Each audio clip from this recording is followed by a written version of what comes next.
March 1601, Greenwich Palace. The dark, cold night had set in. Winds driving in from the east pommelled the red brick exterior of the palace, with waves of force that whistled through the open courtyards. Few were about at this late hour. Most of the court had already taken to their beds.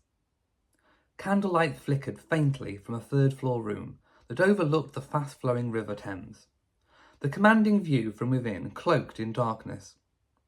Many rivulets of rain trickled down the glass of the leaded mullioned windows, merging into one great stream. Heavy droplets bounced off the ledge, falling to the distant ground below. The source of the light came from a single candle, set atop a simple desk made from oak. The desk was set deep within the room, at a jaunty angle, next to the fire which was burning low, the logs needing replacing. Embers crackled and fought wildly against the chill draughty air that whistled down the chimney. Sat behind the desk was a man of small stature, barely 5 feet in height, with reddish hair and a tawny, sharp, pointy beard. His green eyes lifted slightly towards the window, which at his insistence the coverings had been left drawn. They had caught the flicker in the reflection. He paused before dipping his quill into the small pot of ink on the desk. Returning to his papers, he resumed scratching at the parchment laid out beneath him, dipping the quill into the ink until he was satisfied. As he moved to the window, he felt a twinge of familiar pain in his back, the result, some gossips at court would say, of having been dropped by his nursemaid while still a babe. This he had always accepted and assumed accounted for the slight curve to his back. Ignoring the pain, which was often worse in the wet and cold, he stared out into the night. Visibility was poor, but after waiting a few minutes, his quarry was revealed. Streaks of rain were highlighted, ghostly in appearance by the moonlight, against the prevailing cloak of darkness. Then it emerged from behind 2 parting clouds, like a pearl ready to pluck from the shell, a pearl ready and ripe for the taking, the bright star of the north. Robert Cecil stared into the piercing glow of the candle. His eyes crossed out of focus as he fixed on the yellow tip. The edges of the room blurred as he allowed his mind to wander, knowing that as the only surviving son of the late trusted adviser and Lord High Treasurer to the Queen, William Cecil, that he had inherited his father's passion for politics and power, and fuelled by sheer ambition and good connections, he savoured how through dedicated service he had raised himself in Elizabeth's favour, and was now proudly serving as her Secretary of State. Shifting his weight slightly on one foot, a twinge of back pain momentarily broke concentration. Power so longed for, he thought, would be difficult to relinquish once his mistress, the font of honour and grace, was no longer here on this earth, and someone else was seated on the throne of England. Robert thought he could and would not take any chances, for the peace and prosperity of England and his own future, he knew depended upon his actions in the years and months ahead. He felt he could not let himself down out of respect for his father's memory. He had known for many years that when the time was right, he must ensure the smooth transition of power, and in so doing protect not only his own livelihood, reputation and position, but the stability and peace of England. He knew that time was now. With his father's help, Elizabeth had achieved religious tolerance. England had not known such a long period of peace, which he considered reflected Elizabeth's personal desire to not make windows into men's souls. She would always protect her realm from the threat of foreign invasion, yet had no wish to expand upon it. His father had told him how Elizabeth had avoided fighting costly wars against the many European foes that had plagued her father's reign, and how she had repelled at the prospect of making a disastrous marriage alliance, such as her sister Mary to Philip of Spain. It was still spoken of today how Elizabeth had declared early on in her reign that she was married to England, and how she made a personal vow never to take a husband. Robert's thin lips upturned to form a smile, as he acknowledged how Elizabeth had expertly played the marriage game to England's great advantage. He doubted if any prince could have played a better move. The smile fading, he returned to the current circumstance. the predicament that he now found himself embroiled within. Robert shifted his weight onto his other leg.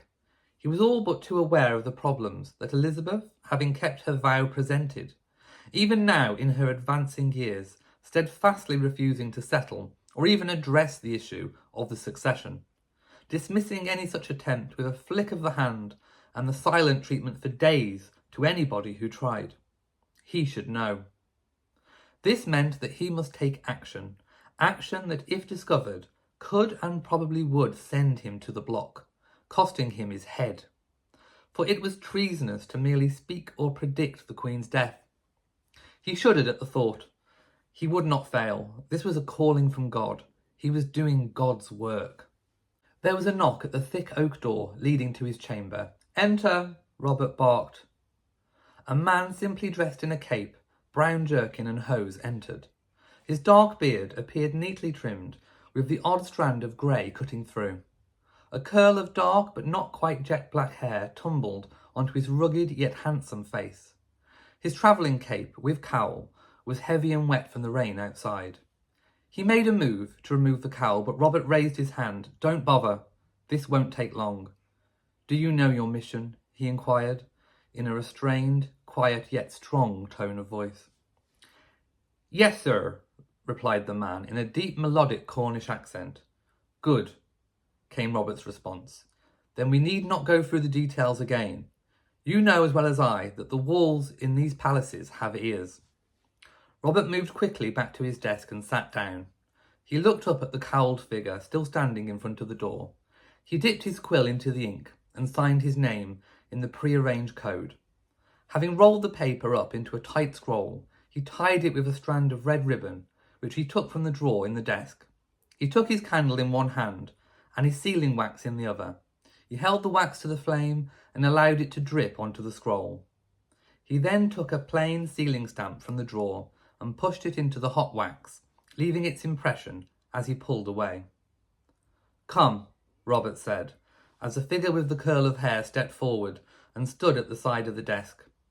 Robert rose to his feet, the man towering over him, and slipped the scroll into a leather pouch, which was now being preferred. The man drew the leather pouch with its drawstrings and concealed it once more under his cloak. "Make haste, and return in the usual way with the reply," Robert commanded. "Yes, sir," answered the man, in the same melodic tone as before. He turned on his heels, after making a short bow, and exited through the door. The guard outside closed it after him, with a deep thud. Robert returned to the window, and watched minutes later as the same cowled figure rode from the palace, his cape billowing out behind him as his powerful horse galloped onward into the night, into hope, into danger. Robert thought of the rider's long journey ahead and prayed there would be no delay. As planned, the messenger would take the long, well-travelled roads, stopping at inns along the way. These roads would take him north, to the court of the Queen's closest living relative, with a claim to the throne of England, James VI of Scotland. May 1601, Hampton Court Palace. Jovial music filled the main corridor, leading to the great hall. Robert observed the junior courtiers milling around, desperately trying to see if they may gain entry to the main event beyond, which was already well underway. He was late, and knew he must hurry, for to displease Elizabeth by keeping her waiting was not something he wished to do. He raised his eyes at the sight of the young ambitious males, dressed ostentatiously in the fashions of the day, with their white hose and gold-embroidered doublets, which they finished off with jaunty caps and long plumed feathers. Robert liked to dress plainly. He was a man of great wealth, yet preferred simple, reserved quality. He looked down at his own black doublet, which was embellished with the simplest of silver thread stitching. He was glad he had, for he picked off a single strand of his red hair and let it fall to the flagstones beneath his feet. Satisfied, he cut his way through the throng and reached the tall, heavily carved open double doors which led to the hall. They were guarded by two of the Queen's livered men. Large in stature, they carried halberds and held them menacingly crossed about the door. Recognising him, they raised their weapons, returning them to the position once he had passed. He was met immediately with an assault to the senses. The sights, sounds and smells always struck him, no matter how many times he attended. The hall was lined with bright, rich tapestries depicting great scenes, many of them belonging to Henry VIII. Large, magnificent stained glass windows lining the sides like fighting men on inspection before battle. 3 long tables ran the full length, where courtiers dressed in their finest sat feasting on the plentiful banquet laid out beneath them. The aroma reached his nostrils, which left his mouth watering. Swallowing, he looked up towards the raised dais at the end of the long hall. Another large stained glass window rose high, as if reaching out to touch the very heavens. A red velvet canopy was draped over the dais, under which was a table. At the centre was the unmistakable figure of the Queen. Elizabeth was flanked by high-ranking courtiers, all of which he recognised as dukes, earls and lords of the realm. Elizabeth had her ladies to hand, who were standing directly behind her, waiting to attend her every whim. To her immediate left was an empty chair, his chair. Thinking he must hurry, he made his way quickly to the dais and began climbing the steps. "Ah, there is my pygmy," came a melodic voice, which cut through the general noise and music from the court musicians. Robert found himself looking straight into the Queen's eyes. Elizabeth always looked magnificent, he thought. Her red wig had been styled and set into a stack of tight curls. Her low-cut dress showed off her maidenly bosom, was of the purest white damask, which had been embroidered with peacock feathers, each of which was embellished with a pearl at the tip. Elizabeth's face was pure white, and her lips had been painted ruby red. Her youthful, sprightly tone of voice did not show her true age. Robert bowed deeply. "Late again!" the Queen chastised him curtly. He froze in his tracks, giving the impression of a startled deer. "Never mind, my little pygmy," Elizabeth continued. Her voice now softened, and her red ruby lips formed a wry smile, which cracked. Breaking into a fit of giggles, she quickly raised her hand to cover her mouth, a habit she had taken 2 years ago, since her teeth were either black or missing. Elizabeth, as everyone at court knew, was very vain. "Come, my pygmy, be seated, eat and be merry. Your queen is in a good mood, and you shall be too." "That I shall see to, sir." Robert took his seat before Elizabeth had time to change her mind. "Thank you, your majesty," he replied, in the most humble tone he could muster.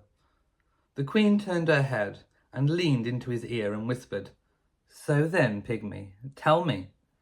I've heard our esteemed guest is fine of figure, with a shapely calf, and is handsome. Rumour has it that his codpiece has an extra panel.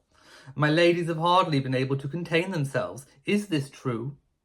Cecil blushed. He knew she was teasing him. "I have yet to meet King James's envoy, madam," Robert answered, as diplomatically as he could, as he always did when put in a situation like this. Elizabeth, noticing that his cheeks were suitably rosy enough, was satisfied and returned to her plate. In truth, Robert had on purpose not met the Scottish envoy to avoid unnecessary court gossip should he have been seen. King James had sent an envoy at his very own request. This the Queen did not know and must not ever discover. Robert knew that this was just the beginning, and this evening was unlikely to go well. All in good time, he told himself. It is a necessary piece of the puzzle that must be played out. He felt his embarrassment ease as the blood drained from his cheeks, returning his skin to its natural pale tone. Elizabeth was enjoying herself. She flirted as if she were but a new maiden fresh to the marriage market. She knew the power of her charms, and still used it to her advantage today. Suddenly the noise of a commotion reached Robert's ears. He cast his look immediately towards the door, and noticed, as indeed did everybody else, the halberds part. The general throng died to a silence.